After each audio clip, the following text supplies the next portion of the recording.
या world IVF day oasis wheel of hope फिरवा आणि मोफत IVF जिंका।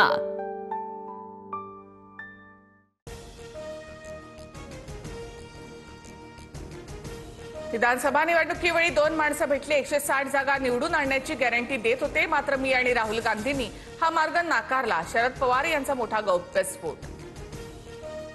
राहुल गांधींसारख्या कपोलकल्पित कहाण्या आता शरद पवार सुद्धा सांगू लागले। त्यांच्यावर राहुल गांधींच्या भेटीचा परिणाम, शरद पवारांच्या दाव्यावर मुख्यमंत्री फडणवीसांची टीका। शरद पवारांच्या दाव्यामध्ये तथ्य असेल, निवडणूक आयोगावर टीका केली की भाजपला झोंबतं, आदित्य ठाकरे यांची टीका।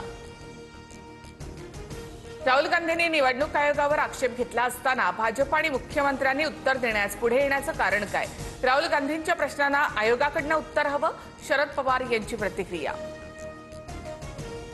संसदेमधील शपथ सुप्रीम कोर्टामध्ये चालेल का? आयोगाने मागितलेल्या शपथपत्रावरून फडणवीसांचा राहुल गांधींना सवाल। खोटं बोलायचं आणि पळून जायचं, फडणवीसांकडून राहुल गांधींचा पळपुटे असा उल्लेख।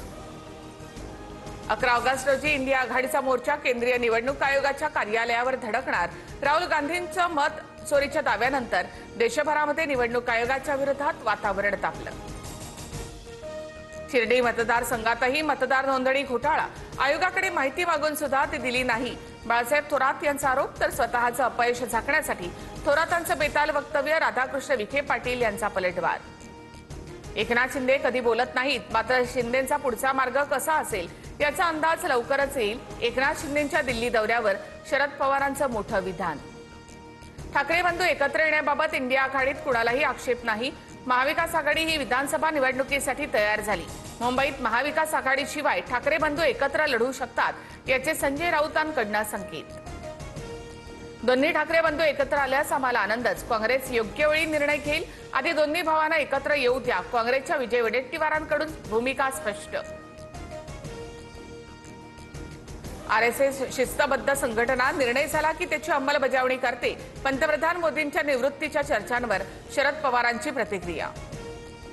नागपुरात शरद पवारांच्या उपस्थितीमध्ये मंडल यात्रेला सुरुवात। नागपुरातील मंडल यात्रेच्या सभेला जयंत पाटील अनुपस्थित। जयंत पाटलांची वसंतदादा साखर संघाच्या ऑफिसमधील बैठकीला उपस्थिती। ठाकरेंचे आमदार सुनील शिंदेंच्या मुलाने महिलेला धक्काबुक्की केल्याचा आरोप। वरळीतील शिंदेंच्या सेनेच्या महिला शाखा प्रमुखाची सिद्धेश शिंदे यांच्या विरोधात तक्रार। काल वरळी कोळीवाड्यामध्ये एकनाथ शिंदे, आदित्य ठाकरे आमने सामने आले होते। दादरमध्ये येऊन गाडीच्या टप्प्यावर कबुतरांना खाद्य ठेवणाऱ्या व्यक्तीला स्थानिक नागरिकांनी सुनावलं। अजून 12 गाड्या येणार, खाद्य टाकणाऱ्या व्यक्तीची मुजोरी। पुण्यामधील कबुतराच्या खाद्यबंदीचा वाद आता थेट उच्च न्यायालयात। कबुतरांना खाद्य न देण्याच्या आदेशाविरोधात शाश्वत फाउंडेशनकडून याचिका दाखल।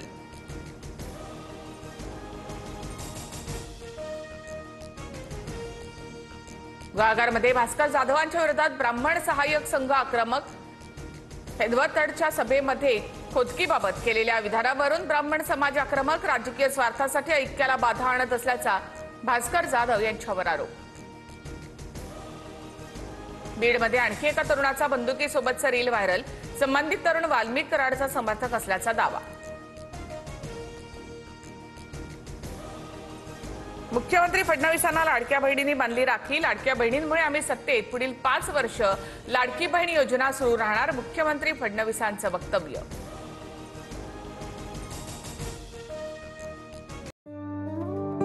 या world IVF day oasis wheel of hope फिरवा आणि मोफत IVF जिंका।